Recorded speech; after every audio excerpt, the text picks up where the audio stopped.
You're at a sleepover, or a hostel, or your partner's family home for the first time.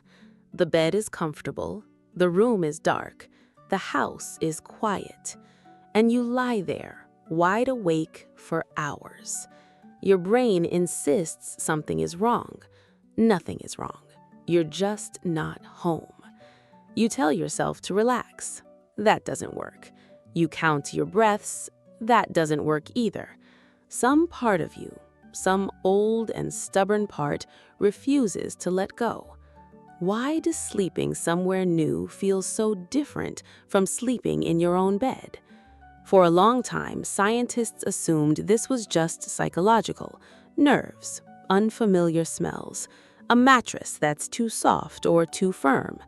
Comfort theories that sound reasonable but don't actually explain what's happening inside your skull.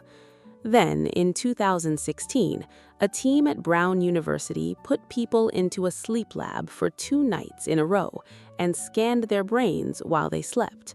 What they found surprised even them.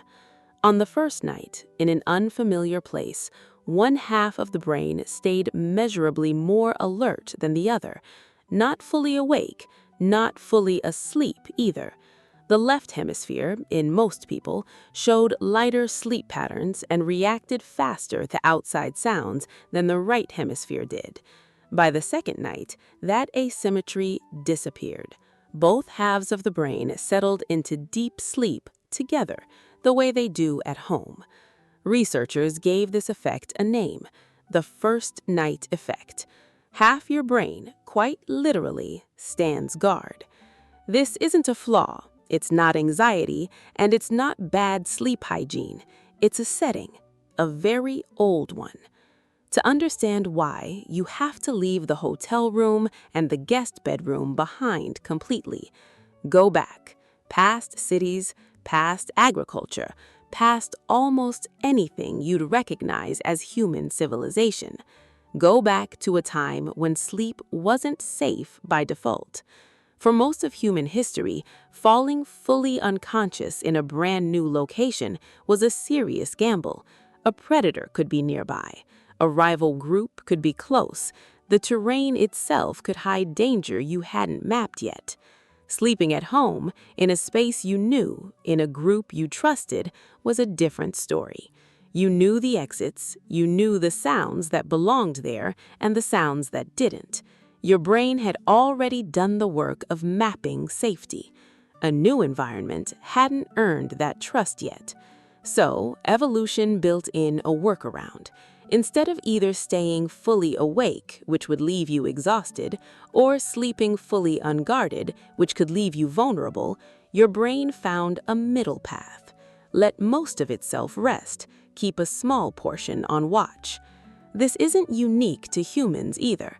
Biologists studying birds and marine mammals discovered something even extreme: an ability called unihemispheric sleep, where one half of the brain sleeps while the other stays fully awake, eye open and alert. Dolphins do this so they can keep swimming and surfacing to breathe. Certain migratory birds do it mid-flight, resting one hemisphere at a time for days without ever fully landing. Humans don't sleep with one eye literally open, but that first night brain asymmetry looks like a faint, distant echo of the exact same evolutionary toolkit, a lighter version of the same ancient trick. Here's where the story takes its first turn. You might assume this watchful half of your brain is listening for danger in general, any sound, any movement. It isn't. In a follow-up study, researchers played sounds at sleeping participants on their first night in an unfamiliar place. Ordinary background noises, the kind a room naturally produces. Most of these barely registered. The brain let them pass through without waking the body up. But certain sounds, ones associated with potential threats, triggered a much faster neural response from that alert hemisphere. Your brain wasn't simply more awake everywhere. It was selectively scanning, filtering, listening for the kind of sound that, tens of thousands of years ago, might have meant something was approaching. You don't consciously choose what counts as a threat cue. That decision was made for you by selection pressure over an almost unimaginable stretch of time. This is the reframe. You walked into that guest room assuming you were simply uncomfortable. In reality, a part of your nervous system was running a security check it has run since long before bedrooms, before houses, before fire pits even had walls around them. Now, bring it back to today. Modern life rarely asks you to sleep somewhere genuinely dangerous. A hotel room has a locked door. A friend's couch isn't guarded by predators. And yet that ancient circuitry doesn't know the difference between a saber-toothed cat and a creaky air conditioner. It just knows this place is new, and new used to mean risk. That's why frequent travelers often report the first night effect fading the more they travel. Their brains start treating unfamiliar hotel room as a familiar category, even if the specific room is new. The pattern itself becomes recognized, even when the location isn't. It's also why something as simple as bringing your own pillow, sleeping in the same pajamas, or keeping a consistent bedtime routine can measurably calm that internal alarm system, even in a completely new place. You're not tricking your brain, you're giving it the only kind of evidence it actually trusts, signs of the familiar layered onto the unfamiliar. There's something strangely comforting in that if you think about it the right way.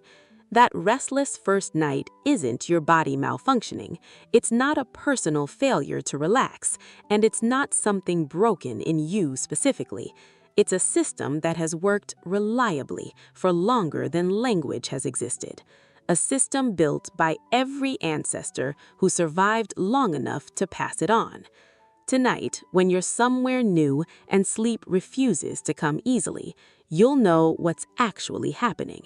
Half of you is simply doing its job, standing watch the way it always has, waiting for the room to prove it's safe.